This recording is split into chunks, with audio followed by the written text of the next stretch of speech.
Welcome back, you beautiful people, to the Real Collective podcast. I am your host, as always, Sean Tasse, your friend in real estate.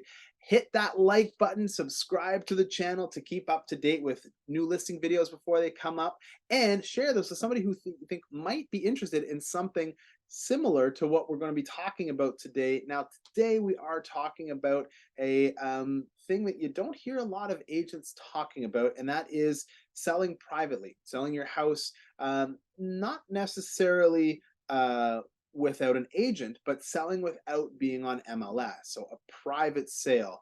Sometimes people will call that a pocket listing. Sometimes it's just simply a part of a coming soon. And of course, if you are listening to this on Apple Podcast or Spotify, thank you very much. You can also schedule an appointment with me directly in my Calendly link below. So please feel free to do that. But yeah, without further ado, there's no Brendan here to ask me about how my day is or how I'm feeling or what's going on. But as I typically say, the sun is out and I'm feeling good. So we'll jump right into it here, maybe keep this one a little bit shorter without any witty banter.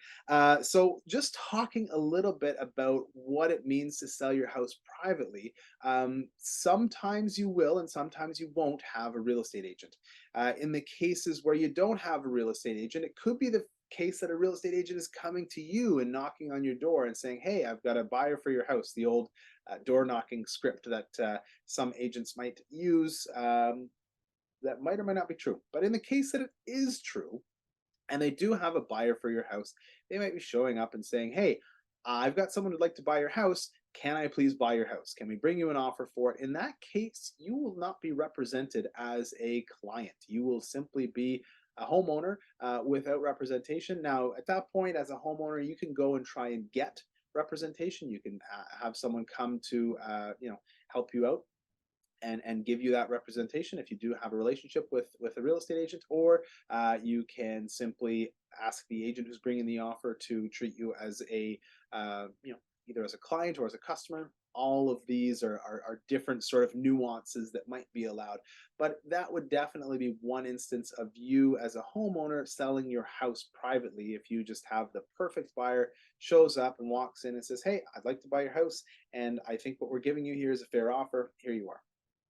There might be some pitfalls, there might be some drawbacks. It might not be something that you're comfortable doing if you're selling your house privately. There might be other people involved in the decision-making process and might not be too keen on that. Another thing to consider is if you are, if you do want to sell your house privately, it could be because maybe you don't want to get it ready for showings. Maybe you don't want to clean it. Maybe you don't want a bunch of people traipsing through your house, and you'd rather simply sell your house, as it is to somebody without going through the process of staging and decluttering, photos, etc., etc. Of course, as real estate agents, what we advise our clients is the more exposure you get for your home, the higher your sell price is going to be. And I believe that to be true. Now, if you're just selling it privately, you're not getting all of the exposure that you would typically get on the MLS. However, the most important thing for you as a seller, as a consumer, might not be to get the highest dollar figure. There might be some other thing. It might be a question of, my privacy is more important than the top dollar for the sale of my house. And that's absolutely the case with some people. And it's the reason why some realtors were pushing for, for things to remain the way that they are. There is a law change coming down the pipe. It will take place next year, where essentially, if you are going to be advertising a house to the general public, you must make that house available for everybody for showings within 72 hours of any marketing or advertising going up on that property. For example, if there's a sign in the front lawn, that house needs to be ready for the general public to show within 72 hours. There are still going to be people who want to sell their house privately, who don't want it to go onto the open market for whatever reason. Maybe they have tenants in place, and the tenants, aren't willing to, be a party to the sale, or maybe there's something else that's going on between the landlord and tenant. Maybe there's a seller who is in a fragile or a sensitive position. Maybe there's someone who doesn't want people knowing that they're selling their house, doesn't want people in their space, doesn't want particular people in their space. There's so many different reasons why someone might want to sell their house privately, and it's very important for us as agents to be able to provide that service to our clients. So we've linked up just recently with a company called Knocked. You might see an old video that we did when we interviewed Derek, when we started to investigate further what that means and how it would work. It allows us to continue to market listings privately, but it also gives the benefit of, when we're working with buyer clients, that we can search for properties that aren't yet on MLS, and sometimes it gives our buyers a leg up. Apparently, a quarter of the properties are shared in the off market before they go online. So if you're interested in either buying or selling, and you'd like to sort of unlock a cheat code, or unlock another layer, or things that you might be able to not find anywhere else, even with your House Sigma app or anything like that, reach out and we can help set you up with that. The other reason that some folks might want to sell their house privately is because sometimes you can do it a lot faster. It takes time to prepare your house, to go through the process, to declutter, to stage, to paint, do repairs, etc. And if you're selling it privately, sometimes you're selling it without going to market. And in those cases, people come and see your house the way that it is, and they might be willing to buy it. Again, chances are, selling privately, you will ultimately sell for lower than if you were to go on the open market. But maybe it's going to take you 3 months to get your house ready, and the market's really hot right now. And by the time 3 months rolls around, it's the middle of winter, where the market is a lot slower.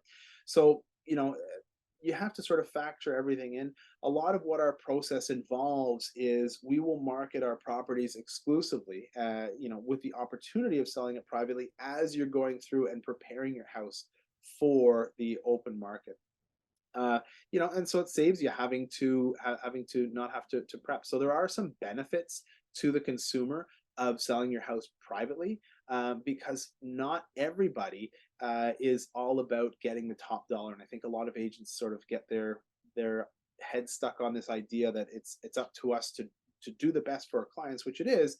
A lot of times we get stuck on the idea that the best is the most, and for some clients it's not.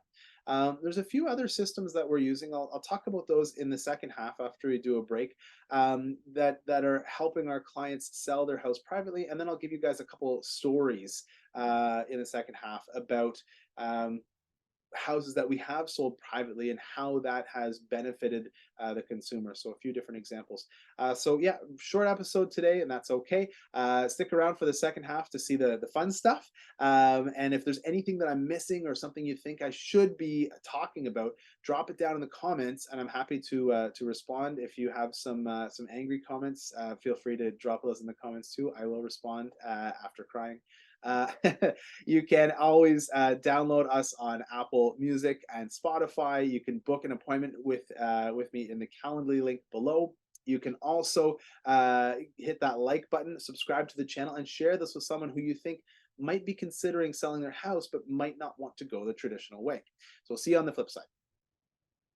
This episode of the Real Collective podcast is brought to you by Real Collective. Real Collective brings together best-in-class real estate agents and collective experts in the field to deliver the best possible service to our clients. We govern ourselves with honesty, open-mindedness, and compassion. With diverse skill sets, our agents are able to better serve a wide array of clients, including first-time buyers, first-time sellers, transferees, estate sales, investors, and rural, vacation, and luxury properties. Authenticity and transparency are pillars of our process, which allows us to put our clients at the center of everything we do. Our years of experience and knowledge allow us to deliver prestigious service and optimal results. If you are interested in buying or selling your home, contact us today at realcollective.ca.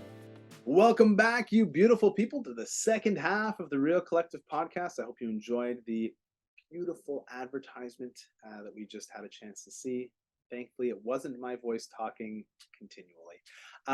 So, in the first half, we talked a little bit about selling your house privately if you are a seller, and the differences of what that is. I've got a couple of different examples to break down, and some other neat things that you might not know about. As always, if you're liking what you're seeing, feel free to hit that like button, subscribe to the channel, and share this with somebody who you think might be interested in what we're talking about today. You can book an appointment with me directly in the Calendly link below. And if you're listening to us on Apple Podcasts or Spotify, thank you very much. And so, just jumping right into it, the whole thing that kind of prompted this episode is we just sold a property off market for the second time because we had sold it earlier this year in the spring market when everything was jumping. We had multiple offers. It pushed the price up even further, and the clients who were supposed to close on that property didn't close on that property, and that was maybe about 3 weeks ago. So we went through, and you might have seen the listing video for it. We took a video for it this time. We had everything in motion to go onto the market actually earlier this week. And the day before we went on, we had an offer for the property, and it was, again, more of a coming soon property than an exclusive one, because the house at that point was ready. It was vacant. It was cleared out. They had moved all of their stuff out because they were moving. It was going to be a property that was closed, and so we sold it for the second time, again off market. And the client said to me, "How did you pull that rabbit out of your hat twice?" The fact that before we put it on market, we had multiple offers on it. We had 3 showings and 2 offers, and then again, before we went to market with this, a conditional sale that lasted, the conditions were fulfilled within, I think, 70, not even, like 36 hours. It was very, very fast. The turnaround on it wasn't even 48. So, the clients were overwhelmed that they didn't have to go to the open market. They were, happy about the results the first time, obviously unhappy that it didn't close. These things obviously are out of our control, but very happy that we were able to turn around and resell it as quickly as we did, because obviously they were expecting to have that sale closed and the money from it. So now the closing has been pushed back. Obviously, it was supposed to close in early August. It will be closing in early September. There's costs associated with that, et cetera, et cetera, et cetera. But it's done. They don't have to worry about it, stress about it anymore. And we had the conversation. I said, here's the offer that you got. There's a chance that if we go to market, you might get more. Would you like to do that? And sort of the thought at that point was, look, it's the saying, a bird in the hand is worth 2 in the bush. So we went with what we had and what we were certain of. The other experience that I've had recently was going around the neighborhood that I live in and knocking on some clients' doors and sort of saying, hey, I've got some folks, sorry, not client stores, homeowners' doors. I've got some folks who are actively looking and shopping for a property. Would you consider selling your house, if it was a suitable or the right home for you? And, some conversations have happened, and there've been a few sort of houses that have come onto the market. There was one specifically on my street that just listed recently, and I think is currently sitting with a conditional sale. And I dropped a letter in those folks' mailbox, and they ended up listing it with another agent, and that's okay. I'm doesn't matter to me. That's not true. I would have loved to list that house, but when they listed the property, I believe they listed it too high. And the problem was it didn't sell, and it sat and it sat. And they listed it sort of at the end of spring, which would have been a great market had they got the original listing price proper. Now, towards sort of the middle to end of summer, they have a conditional sale, but it's not as high as I believe it would have been had they listed it earlier on, or had they simply called me and say, hey, you've got someone who'd like to buy my house. Maybe there's an opportunity here for me to help them sell their house and to not have to charge the entire full commission. So it's the other benefit, of course, of selling privately that I've sort of skirted around this entire time, is that if you do sell privately, there's a chance that you won't have to pay the full amount. And the reason is we don't have to do the marketing, the prep work, et cetera, et cetera, et cetera. Now, Maybe you do have to pay the full amount because there is marketing and prep work that goes into it. Maybe we're using a system like Knocked to advertise and to promote your property before it goes to market, or while we're preparing it to go to market. Um, you know, but in the case where someone, well, me for this example, has a buyer for your house, I don't have to go in and charge the full fee. I'm happy to do it for a little bit less, and I believe I'm an ethical enough person that I'm not going to go in and lowball, or be unrealistic um, with the purchase price of the property. So there are certainly some benefits to selling privately. There's also some risks. There's some drawbacks that you don't, you might be leaving some money on the table, but then you might be saving some money as well in terms of fees. And of course, this doesn't take into account when the buyer and the seller already know each other and they're transferring the title of the property, or if um, you know parents want to transfer property to their children. That's not the same sort of thing as this, where you've got a buyer and a seller who don't know each other before you know some some real estate agent gets stuck in the middle. The other thing that we can do, if you are a consumer or somebody who owns a property and you just don't want to put it on the market, we work with a few companies in town here, and what they do is they do what's called wholesaling a property. So they'll buy your house the way that it is. You might have seen these signs around or got the letters in your mailbox. Hey, we'll buy your house. And for some people, that's a great scenario. It's a great solution where they don't have to worry about repairing, preparing, decluttering. And a lot of the times there are houses with more stuff in them than you would typically see. And then there's some feelings that come along with that, right? The homeowner feels like, oh, I don't want anybody in my house because maybe it's a hoarding situation, or maybe it's just an over clutter situation, or whatever the case might be. Um, for some consumers, for some people, it might just be easiest for someone to come through and say, hey, here you go. Here's what I believe fair market value would be for your property if it was empty, cleaned up and painted, and here's the offer that we're going to give you, and it's that number less, I don't know, 10%, right? So if it's a $700,000 house, they'll come along and say, hey, you know what? Sure, we'll take that house from you. We'll buy it for 630, and they make money on reselling that house for 650. They make money on the margin, and that's the job and the role of a wholesaler. They are different from a real estate agent. There are absolutely some good and some ethical ones out there that we work with. And I know that a lot of real estate agents will say, oh, these people are crooks and they're slimy and et cetera, et cetera. Again, because we're coming as agents from a place of the most important thing for everybody is to get as much money as they can for the property. And that is the case with most consumers, but for some, it isn't. And in those, very few and rare cases, I'd say it's less than, 5% of people who the most important thing for them is not getting the most amount of money. It's the privacy, it's the ease of the situation, whatever.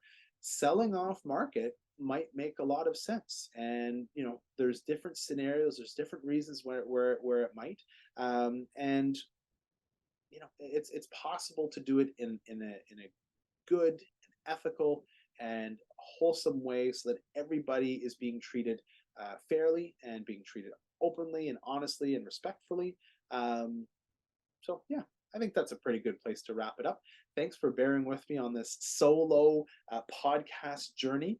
Happy to chat with you. And yeah, of course, thanks for that. Thanks for that. Like that, hit that like button, subscribe to the channel, download on all of the different things, share this with some friends, Spotify, Apple Podcasts, all that good stuff. You can schedule a direct appointment with me or anybody on the team through my Calendly link below. And until next time, keep it real, collective.